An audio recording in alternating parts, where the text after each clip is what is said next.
The Chief Minister's budget speech has become a State of the Nation address, reflecting on the past, where we are today, and looking ahead to the future. On the past, Fabian Picardo said the impact of Brexit, rising inflation, global volatility and the effect of the Truss Kwarteng mini-budget all impacted Gibraltar's finances. Nevertheless, he said the government had not broken its golden rule, which is to only pay day-to-day spending with day-to-day revenue. Madam Speaker, we will not borrow to fund pay increases for public sector workers or for anyone else. Why? Because we must be able to afford the cost of the public sector from the income that we have today.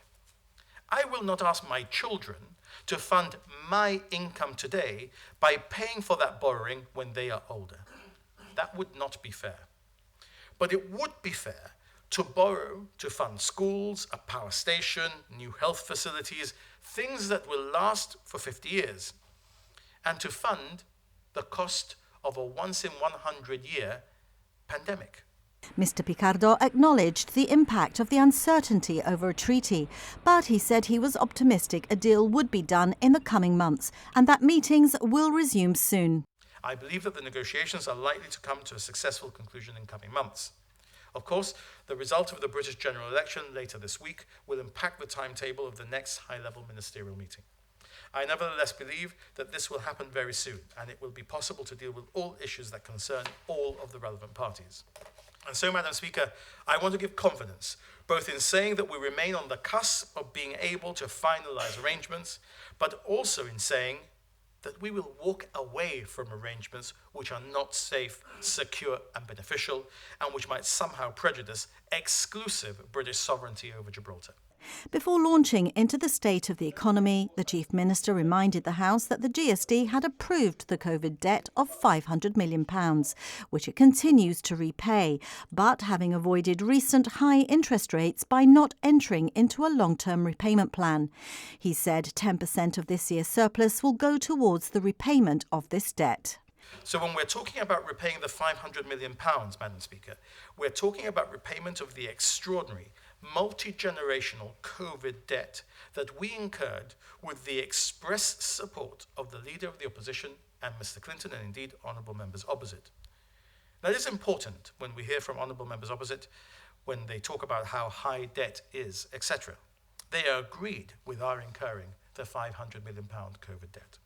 The sovereign guarantee, with another 22 years to run, he said reflects the deep confidence in the relationship between the UK and Gibraltar. Turning to public finances, he announced a budget surplus of £1.9 million, £500,000 less than predicted. Mr. Picardo also revealed record high revenues of £746 million, with a steady stream of import duties as forecast and increased tourism and aviation receipts, for which he paid tribute to the former minister Vijay Daryanani.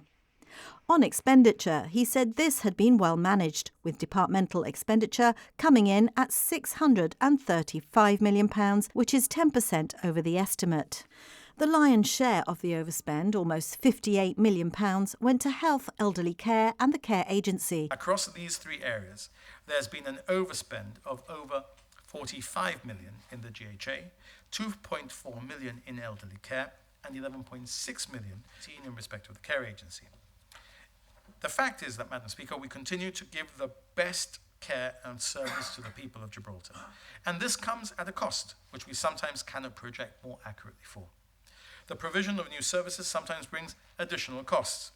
Added to this is the increasing cost of medical supplies, drugs and pharmaceuticals. In addition, we continue to ensure that our people are taken care of abroad with the best care when we cannot provide that care here. All of this makes up the bulk of the overspend. There was also considerable overspend in the Department of Education, but again the Chief Minister said top-level education comes at a cost. And he also revealed that the cost of the McGrell inquiry has been £4.1 million to date. The Chief Minister said to reduce expenditure, the government has had to borrow £10 million from the General Sinking Fund. Gibraltar's GDP is now £2.9 billion, meaning the economy has grown by almost 6%. Mr. Picardo no longer provides the net debt figure, but instead the public debt to GDP ratio, which he says has fallen to 23% and is much less than in the UK and other European countries. He confirmed the number of unemployed last year was 27, 2 down from the previous year. And it was good news for the job market, with the employment survey finding an overall record high number of jobs at 31,523, which is a 1.2% increase. Public sector jobs have also grown by 3%.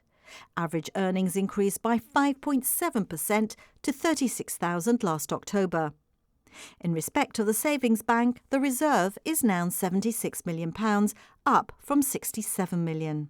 If we open a line of revenue that is profit from the savings bank in the blue pages, and every year we put that amount in there, and this year we had taken the first year the full amount in there, I would be reporting the second highest surplus in the history of Gibraltar. But we're not doing that, Madam Speaker. As for the current year, the forecast remains positive, with the government predicting a higher surplus of £3.3 million. The Chief Minister said this was a responsible and prudent budget, but warned we're not out of the woods yet.